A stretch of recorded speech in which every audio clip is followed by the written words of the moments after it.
కందిశేల నీలావాడి కందులు దెంపావే సెందురాల గువాల కందులు దెంపావే సెందురాల గువాల.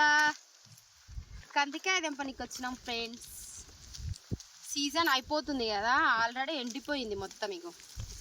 కానీ అక్కడక్కడ కొంచెం వైట్ పచ్చి బుడ్డలు ఉన్నాయన్నమాట. సో తెంపుకొని కాల్చుకొని తింటే బాగుంటాయి, అట్లనే ఉడకబెట్టుకుంటే కూడా మస్తు ఉంటాయి. అందుకే యాక్చువల్లీ మా పిట్టగానోళ్ళ మమ్మీ పిన్ని సారే పెట్టింది, బియ్యం ఉడకబెట్టడానికి అని చెప్పేసి ఇంటికి వచ్చినాము. ఇంకా ఇంటికి వచ్చినాం కదా, కందికాయ తెంపుకొచ్చుకుందాం పావే అని చెప్పేసి చెల్కాడికి వచ్చినాం. కందికాయ తెంపుతున్నాం. సో ఏ సీజన్లో వచ్చే ఫుడ్ అయినా కానీ మేము అంతగా ఏమంటారు ఏది వదిలిపెట్టమన్నమాట. మామూలుగా కందికాయ సీజన్లో కందులు, బుడ్డల సీజన్లో బుడ్డలు, సీతాఫలాల సీజన్లో సీతాఫలాలు. సో అట్లా ఏ సీజన్లో ఆ సీజన్ ఫ్రూట్స్ కాయలు కానీ ఆకుకూరలు కూడా.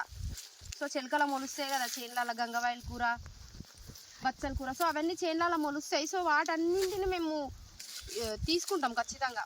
చేను కాడికి వస్తాం, ఈ ఊరికి వచ్చినప్పుడల్లా కన్ఫామ్గా చేను కాడికి వస్తాం, ఎందుకంటే మాకు బాగా ఇష్టం.